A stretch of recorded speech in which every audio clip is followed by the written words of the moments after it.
GEM International is a new diamond explorer in the richest diamond-producing country in Africa, located next to the fourth largest producing diamond mine in the world. International Spotlight is on an 1109-carat diamond, recently discovered in Africa by a fellow Canadian junior. With a proven operator and finance team, GEM International trades on the TSX Venture Exchange, symbol GI. Visit us at gemdiamondmining.com. You're listening to HowStreet.com radio, available online at TalkDigitalNetwork.com. Welcome to HowStreet.com radio, the online source for market opinions. Here is Jim Goddard. My guest is Ted Dixon, CEO and co-founder of InkResearch.ca, Canada's first online financial news and research service. He's speaking to us from Japan, where he's on holiday with his family. And Ted, I guess a few scary moments for yourself and for the family. Well, that's right. In Kagoshima, which is in Kyushu, where we're staying, we had a 5.3 Japanese scale earthquake. It's on a 7-point scale, and yeah, it was quite serious. But fortunately, everything withheld the tremors, and but we're still on watch. And it just goes to show you, the difference in preparedness, I think, between Japan and a place like Vancouver. There's no comparison. Jim, within seconds, my Japanese phone was blurting out what was going on. The national broadcaster had immediately switched to local coverage of and we were 15 kilometers from the epicenter of the quake. The national broadcaster immediately moved to the regional coverage to cover the quake, and the city hall had made its announcements on a public PA system. And the last quake that we had in British Columbia, which was in northern British Columbia, I mean, the national broadcaster was still doing repeats, and there was still one on the 24-hour news service. There was no one live covering it for hours. So I mean, Canadians really, I hope, will never have to experience a real natural disaster. But I can assure you that there is a world of difference between preparedness between the city of Vancouver or Lower Mainland and what they've got in Japan, and that's due to experience, of course, for the most part. But hopefully, our local authorities will maybe take some lessons from Japan and get ahead of the curve. But I just don't see that level of preparedness in Canada. But hopefully, I'm wrong. Hopefully everything's under control. But hopefully we don't find out. Well, I was at the Emergency Communications Center in Vancouver when it first opened, and they held their first emergency exercise. And they got very upset at me for reporting that the phone lines in the media center in the Ecom building didn't work. What are you doing reporting that? We're brand new. Of course things are going to go wrong. Well, isn't that why you hold exercises, and why should you be upset for me reporting the truth? So... That's right. I mean, what kind of a benchmark is that for other tests that they may have not done? And I think it is relevant. So we'll see if that becomes an issue. But unfortunately, these things tend to become issues after the fact. And if there is a natural disaster and there is a poor response, of course, then there'll be a commission to look into it, and then they'll start to change things after the event, which is kind of par for the course in Western democracies, it seems, not just limited to Canada, of course. Well, of course, in BC right now, too, we have the forest fire situation. Williams Lake on standby evacuation alert. We already have tens of thousands of people displaced from their homes. We seem to handle it reasonably well, and, of course, they've learned a lot from Fort McMurray. But again, whatever happened to that program where they were supposed to strip away trees from the edges of cities in BC after the Kelowna fire disaster? I don't think they ever did it. Right, and that's encouraging to hear. But there is a big difference, of course, between a natural disaster and a highly a dense urban area and a rural disaster, and that's not to make any say the one's more important than the other, but they're just different. And we did have the Alberta experience, and it looks like we've learned from that. It looks like the Alberta experience is handled pretty well, and so kudos to the agencies involved with that. I just don't have a lot of confidence in how the system is set up in the Lower Mainland, but maybe I'm wrong. I hope I'm wrong. Ted, the real reason, of course, that we're going to be chatting today is the Bank of Canada has raised interest rates for the first time in 7 years. Can the Canadian economy and the average Canadian withstand a hike in interest rates? Very well. I wouldn't call it an earthquake in terms of what the Bank of Canada did today, but it's certainly sends a tremor through credit markets. In that we finally, after 7 years, have an interest rate hike. And this is going to change a little bit of the psychology, I think. At least now people understand that interest rates can go up. The question is how much. Now, my own assessment of this is that he'll try and bring in one more hike in October and then take a wait-and-see approach. I don't expect a real aggressive Bank of Canada posture after October. So we'll just have to see how this plays out. I was reading a study, a report out of Australia in the Financial Review where there was some modeling done on the housing market in Australia, which came to a conclusion that a 50 basis point, that's 0.5% increase in interest rates would have a major negative impact on the housing market. Well, first of all, that's one study, and it's forward-looking, so you take that for what it is. But I guess we'll get to see in Canada whether 0.5% increase shakes up the real estate market. Certainly, it should start to help cool it a little bit, but whether 0.5% is enough, we will see. This is all a new ground for all central banks, the Bank of Canada included. We've just gone through nearly a decade. Well, in Canada, I would say it's more than a decade of ultra-loose monetary policy. I believe it started under David Dodge, went through Carney, and of course the king of ease is the current Bank of Canada governor. So we have a long way to go to get back to anything that's normal. And of course, you've got the Fed, though, that's also trying to get back to normal, which is also going to impact global liquidity and the appetite for housing. So we have the Bank of Canada finally supporting what the government's doing with Canada Mortgage, tightening mortgage rules. Now the Bank of Canada is tightening liquidity. So that should dampen some housing demand. And then you've got global central banks turning up the heat. I guess not the heat, that's probably the wrong metaphor, but certainly trying to turn the screws on monetary conditions, which should put a damper on global housing demand. And of course, in Vancouver and Toronto, global demand has been a factor. One can debate how much in the Toronto area. We have a pretty good idea. I think that it's been pretty important in Vancouver. So the Vancouver market is getting hit by both sides. The question is how hard. And so far, the housing market's been very resilient, and there's going to be a show me factor in terms of whether the market can cool. Now, of course, we have the NDP government coming in. It'll be interesting to see how aggressive they are in trying to cool the housing market. So we are in a different phase of the Vancouver real estate market, and I know there's a hardcore group of people who believe the market's due for a massive correction, and there's a hardcore group that people believe that Vancouver real estate is a great investment regardless of what's going on in the world. I think we're probably somewhere in the middle, but one has to believe that we're leaning slightly towards cooling or a correction.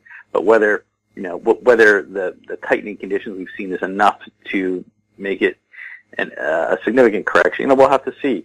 Now, in terms of the market, Jim, we've been writing to our clients about the outlook for Canadian stocks, and we think there's a pretty decent case that the Canadian market should regain some ground here on global markets in the second half of the year, provided China can continue to grow. And I've just seen some lending figures out of China, and they're pretty strong. So, I think the Chinese authorities are hoping the Chinese, and planning, not just hoping, but working to ensure that the Chinese economy is stable and upbeat going into the National Communist Party Congress this fall. That should help global economies, should help underpin global commodities, which should help the Canadian market. There's a lot of shoulds in there. On the other hand, you've got the Fed trying to tighten, which really makes no sense in terms of where the U.S. economy is. There's no real rationale for them to be tightening.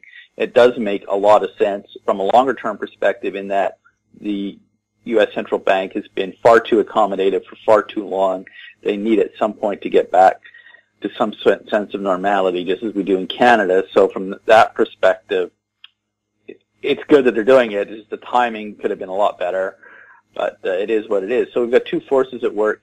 On balance, the Canadian market's probably looking okay for the second half of the year, but there are a lot of risks. And the Bank of Canada, bringing it back to the Canadian factor, with them tightening conditions, I think one has to be careful with the mantra that one can do no wrong in investing in Canadian banks. I see today the largest bank, the Royal Bank, underperformed the market. It was down a little bit, highly focused on the Canadian consumer, Canadian economic activity, and so we would be surprised to see the Canadian banks lead the way here in the second half of the year. It doesn't mean the banks are going to go down. It's just I think that there's a number of uncertainties with the banking sector.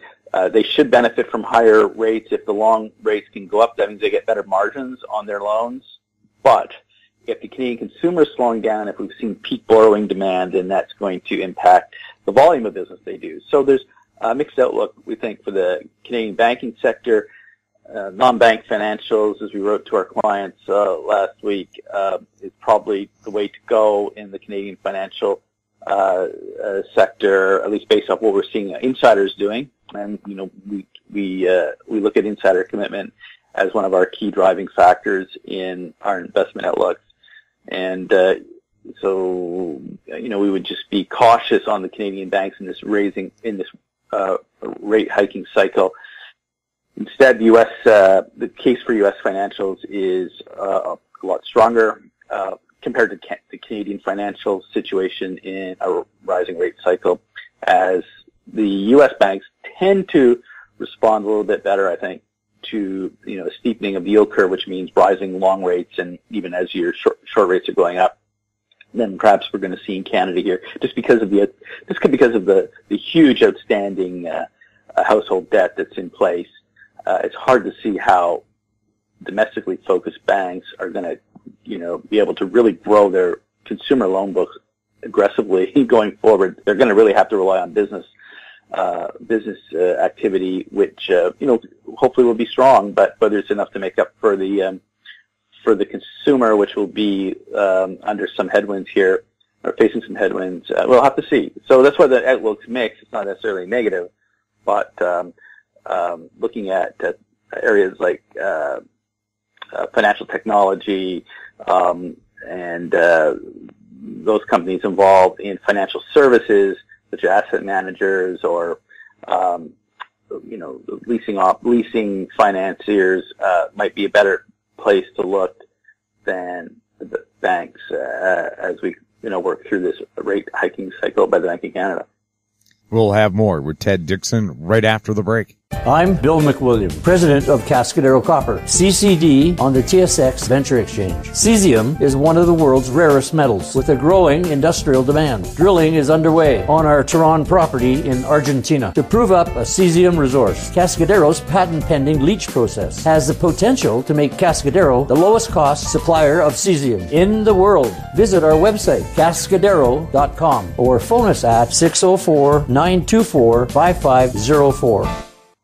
Aben Resources Limited is a gold exploration company. with significant projects in British Columbia, Saskatchewan, and the Yukon. Trading on the TSX Venture Exchange, symbol ABN, and the pink symbol ABN-AF. Surrounded by world-class gold deposits and mines, Avon's 23,000 hectares Forest Kerr Gold Project is located in the heart of the Golden Triangle in northwestern BC. For more information, visit us at avonresources.com. Welcome back. We're chatting with Ted Dixon. Ted, a recent survey said most Canadians would find it hard to deal with a $130 increase in their monthly spending. Well, if their mortgage rate goes up and their credit card rate goes up, what kind of shape is the average Canadian going to be in? Well, this is what we're going to find out, and that's why we would be very cautious on the banks right now. This is all uncharted territory, which means uncertainty. Usually, at least, investors want a little higher return when risks go up, which works out to usually a price drop, in order to expect higher returns. So we'd be very cautious on the financials. And with respect to the Canadian consumer, I mean, I think that a lot of these fears have been out there for a long time, but now we're going to really see it, whether it plays out or not. I think Canadians are pretty hardworking and will slug it out. And, maybe we'll get a little bit more growth in wages to offset some of that. I think the Canadian workforce is pretty good in terms of its how it's equipped to deal with the emerging technologies and the transition in the economies that's happening. We've got a great, well-educated workforce. I think it's totally underrated. And this whole FX mantra that Canada's all about the oil price. While it's true when you look at the charts, they're highly correlated, but that's because in part, the FX markets are run by herds, and that's what people have been looking at. But eventually, fundamentals do assert themselves. And I think going forward, globally, we're going to be looking at economies with human capital factors more than hard asset factors and capital, old-fashioned capital factors driving trends and flows. It's going to be human capital factors that really affect the foreign exchange rates. And from that perspective, Canada should do okay, provided we don't have a central bank that continues to drive home higher inflation, which is really a tax on people. Provided we don't have politicians who think that the solution to every problem is to raise taxes on people going to work, whether it's a high income or whatever. You tax things you want less of, and we don't want less of people going to work. So you should not be increasing income taxes. You should be lowering income taxes. There's all sorts of other taxes that can be increased. There's no shortage of taxes on the books that politicians can raise, but for some reason, the most cowardly approach is to raise income taxes.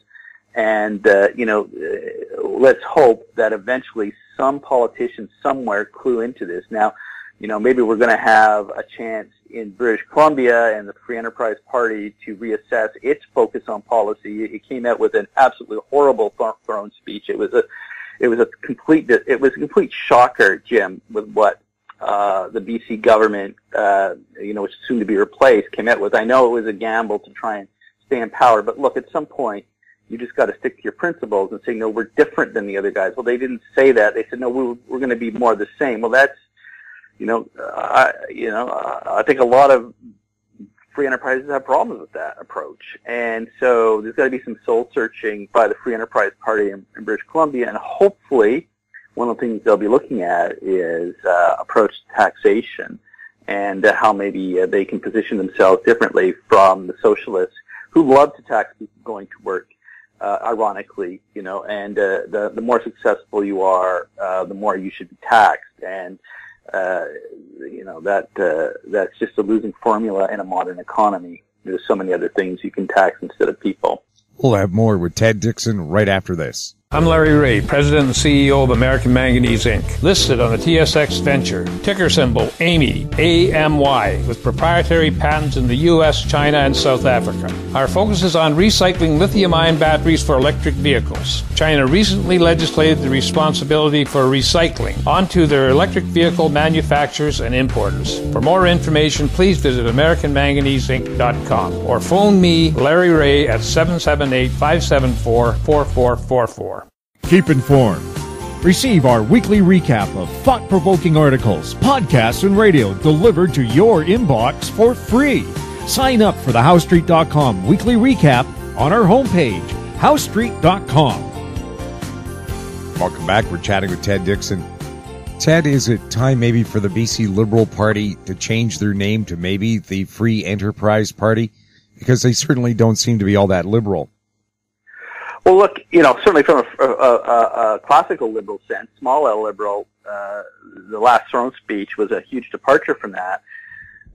And I'm not talking big L liberal as in Liberal Party of Canada. I'm talking classical liberalism where you pull back the state and let markets have a greater say.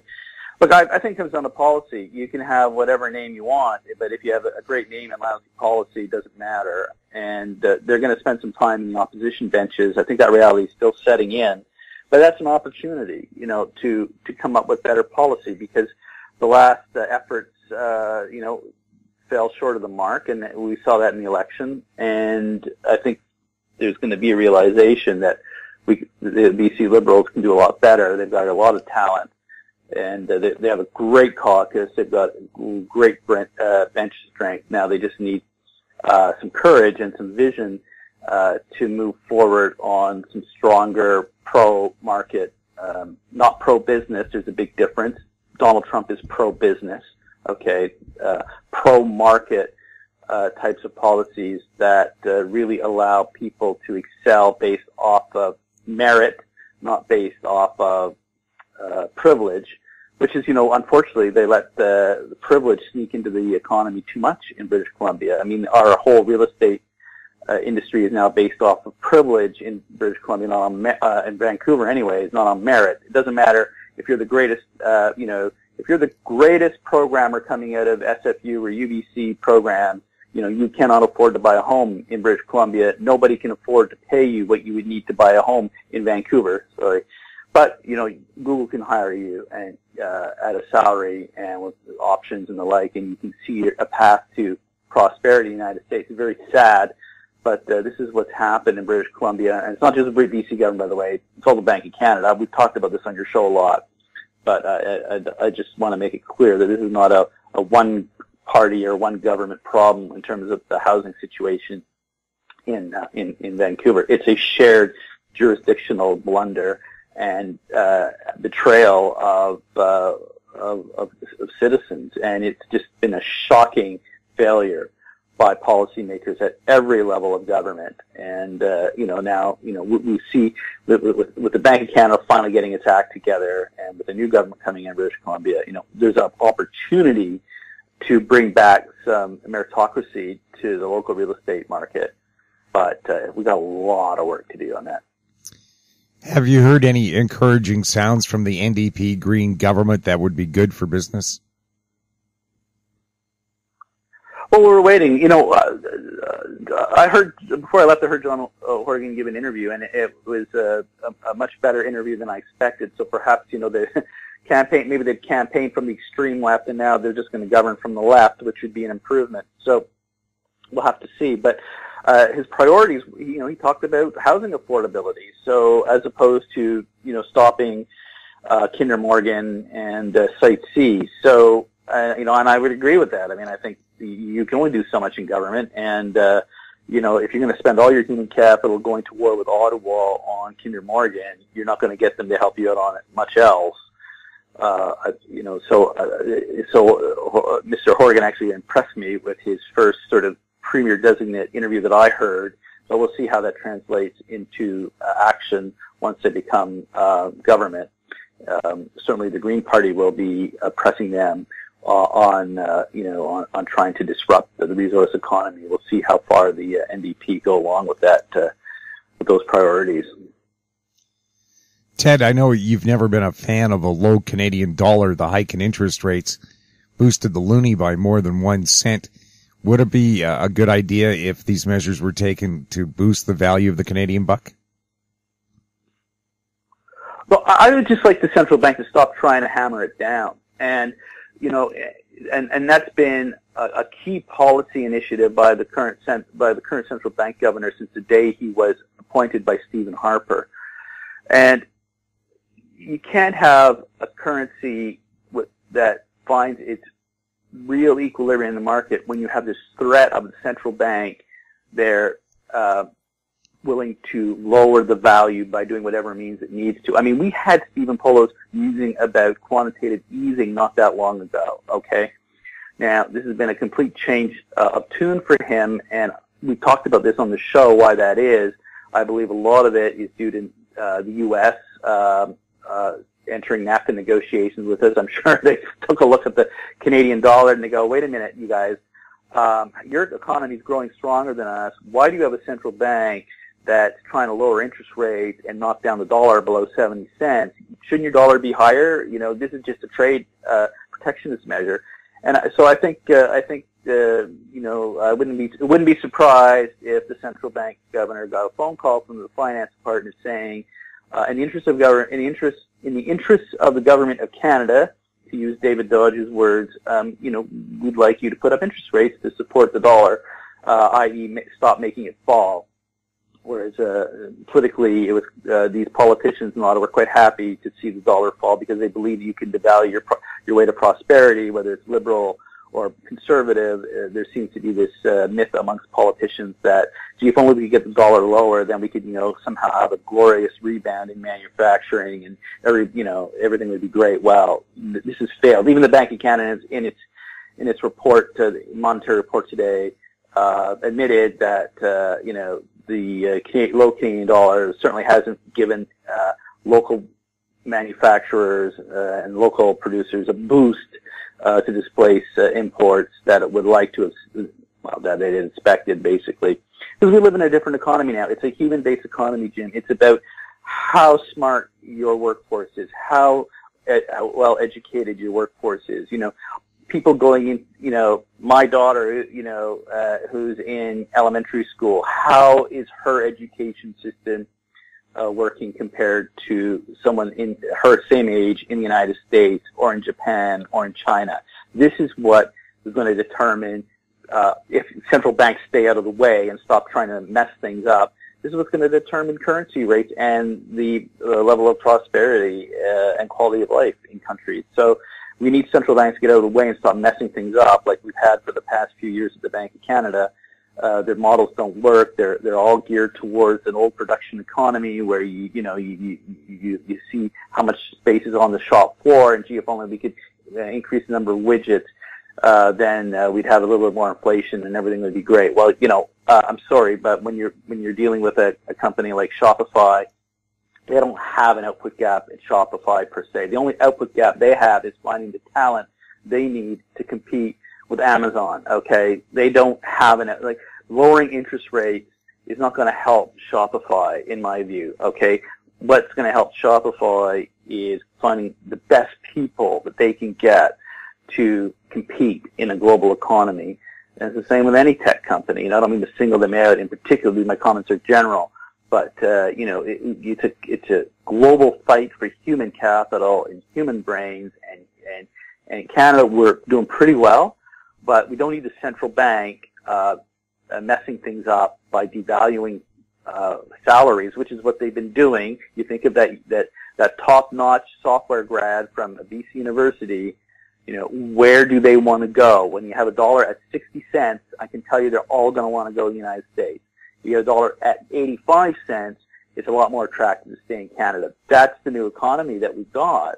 And the Bank of Canada doesn't get it. I mean, you just read their stuff. It's like stuff they would have been writing in certainly under Gerald Bluey they would have been writing about it, and they were probably writing about it in the 60s as well. So it's a new ball game, and the sooner that particularly politicians in Ottawa in charge of the central bank understand that, and the sooner that British Columbia policymakers understand that we need to focus on meritocracy and not privilege, the knowledge economy will thrive, and that's where we've got to be heading in the next decade. So, and we're well equipped for that. I don't mean to be overly negative, but we don't need government and central bank getting in the way and taxing people.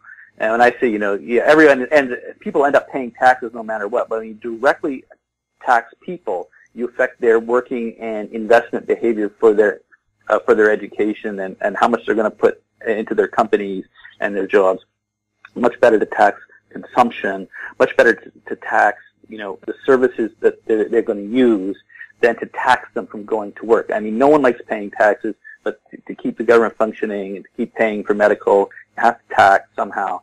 But taxing people to go to work is absolutely the wrong way to do it. So hopefully the new government in British Columbia coming in will take a step back and find a new approach to raise its it's going to need to raise some revenue for its great plan, but hopefully they don't start taxing people going to work as a way to do it.